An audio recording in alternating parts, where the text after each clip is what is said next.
BBC বাংলার অধিবেশন প্রবাহতে আপনাদের স্বাগত। আজ আপনাদের সাথে লন্ডন স্টুডিও থেকে আছি মানসী বড়ুয়া, আর ঢাকায় আমার সাথে থাকছেন আকবর হোসেন। জানিয়ে দেব এই মুহূর্তে গুরুত্বপূর্ণ সব আপডেট, আন্তর্জাতিক সংবাদ। প্রথমে জানিয়ে দেব ট্রাম্পের হস্তক্ষেপের হুমকি, পাল্টা হুঁশিয়ারি তেহরানের। এরপর দেখছে ভারতের কপালে চিন্তার ভাঁজ, পাকিস্তানের হাতে 40টি অত্যাধুনিক যুদ্ধ বিমান। আরো জানিয়ে দেব চীনের হুঁশিয়ারিতে কাঁপছে বিশ্ব, আমেরিকা কি পারবে ইসরায়েলকে বাঁচাতে। এবং সর্বশেষ থাকছে সরাসরি টার্গেট ছিলেন পুতিন। এতক্ষণ শুনছিলেন সংবাদ শিরোনাম, এখন বিস্তারিত। তবে তার আগে অনুরোধ থাকবে এই ভিডিওটিতে একটি লাইক এবং কমেন্ট করে জানিয়ে দিন কোন জেলা থেকে বা কোথা থেকে আপনি আমাদের এই ভিডিওটি দেখছেন এবং শুনছেন। ট্রাম্পের হস্তক্ষেপের হুমকি, পাল্টা হুঁশিয়ারি তেহরানের। ইরানের অভ্যন্তরীণ বিষয়ে মার্কিন প্রেসিডেন্ট ডোনাল্ড ট্রাম্পের সাম্প্রতিক হুমকি তীব্র সমালোচনা ও কড়া প্রতিবাদ জানিয়েছে তেহরান। ইরানের সর্বোচ্চ জাতীয় নিরাপত্তা পরিষদের সচিব এক বিশেষ বিবৃতিতে এই হুঁশিয়ারি দেন। তিনি বলেন, ইরানের অভ্যন্তরীণ বিষয়ে যে কোনো ধরনের মার্কিন হস্তক্ষেপ পুরো মধ্যপ্রাচ্য অঞ্চলকে চরম অস্থিতিশীলতার দিকে ঠেলে দেবে এবং এটি সরাসরি খোদ আমেরিকার স্বার্থকে মারাত্মকভাবে ক্ষতিগ্রস্ত করবে। ইরানের জ্যেষ্ঠ এক কর্মকর্তা উল্লেখ করেন, সাম্প্রতিক সময়ে ইসরায়েলি কর্মকর্তা এবং মার্কিন প্রেসিডেন্ট ডোনাল্ড ট্রাম্প যে অবস্থান নিয়েছেন তাতে বর্তমান পরিস্থিতি নেপথ্যে থাকা গোপন অভিসন্ধিগুলো স্পষ্ট হয়ে উঠছে। তিনি আরো বলেন, ইরান সরকার সাধারণ ক্ষুদ্র ব্যবসায়ী বা সাধারণ বিক্ষোভকারীদের সঙ্গে সেই সব ধ্বংসাত্মক ও অশুভ চক্রের পার্থক্যটা স্পষ্টভাবে জানে। তার দাবি, বিদেশি মদদে ইরানের অস্থিরতা সৃষ্টির অপচেষ্টা চালাচ্ছে।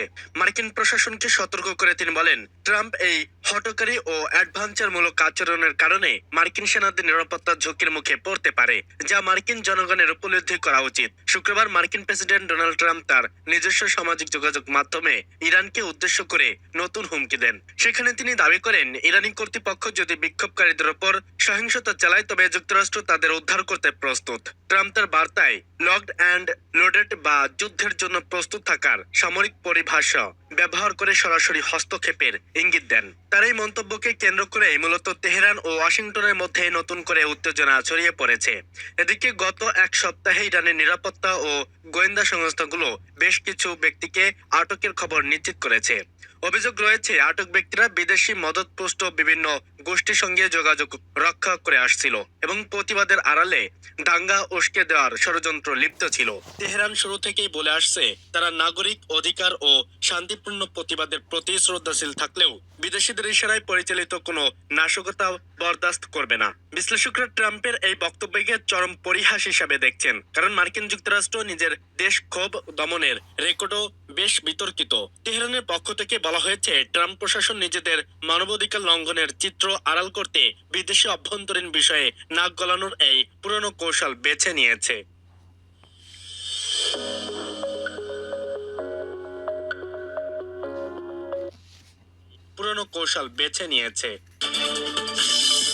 ভারতের কপালে চিন্তার ভাঁজ, পাকিস্তানের হাতে 40টি অত্যাধুনিক যুদ্ধ বিমান।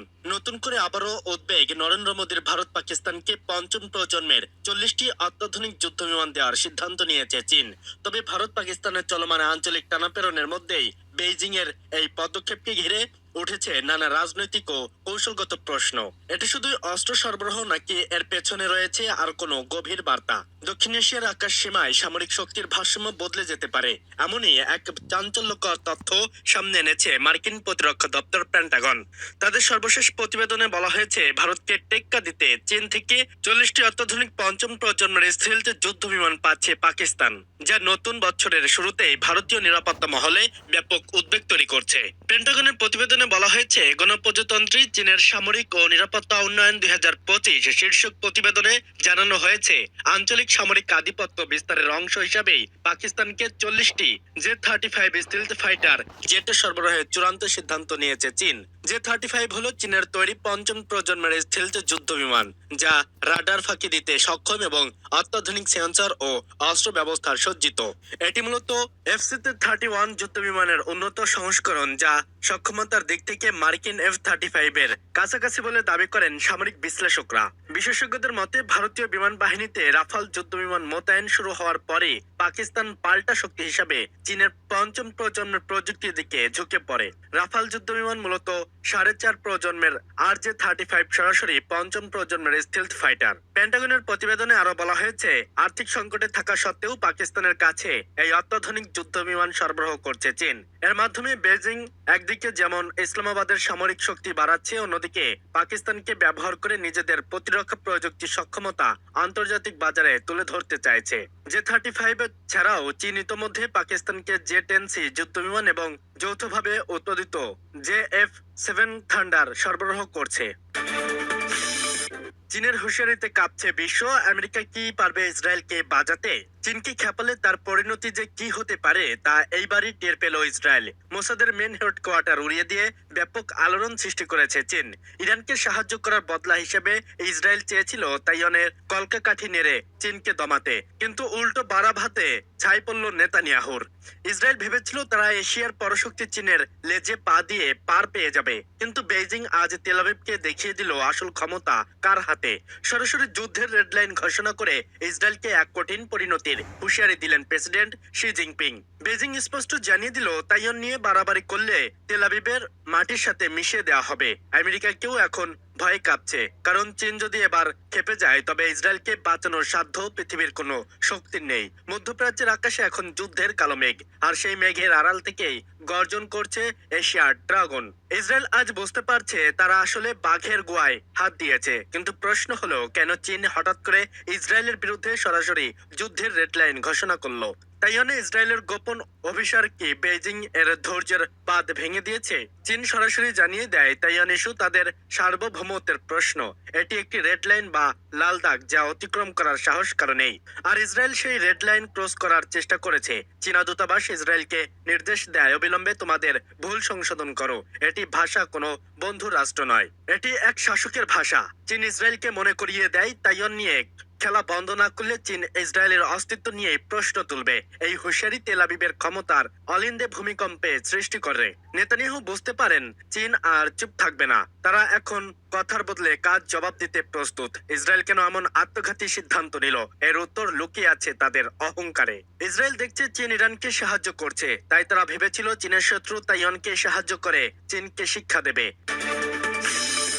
সরাসরি টার্গেট ছিলেন পুতিন। পুতিনকে হত্যার চেষ্টা নাকি নিখুঁতভাবে সাজানো এক রাজনৈতিক নাটক? এই প্রশ্ন ঘিরেই এখন উত্তাল বিশ্ব রাজনীতি।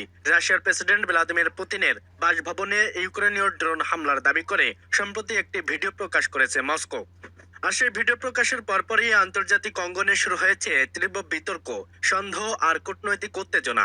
রাশিয়ার প্রতিরক্ষা মন্ত্রণালয়ের দাবি এটা ছিল ইউক্রেনের অত্যন্ত পরিকল্পিত ও সরাসরি প্রেসিডেন্টকে লক্ষ্য করে চালানো একটি হামলা। তবে রুশ আকাশ প্রতিরক্ষা ব্যবস্থা সময়মতো সক্রিয় হয়ে সেই হামলা ব্যর্থ করে দেয়। মস্কোর ভাষায় এটি কেবল একটি হামলা নয়, বরং রাষ্ট্রপ্রধানকে হত্যার চেষ্টা। রুশ সামরিক বাহিনীর major general Alexander Roman and কফ জানিয়েছেন ইউক্রেন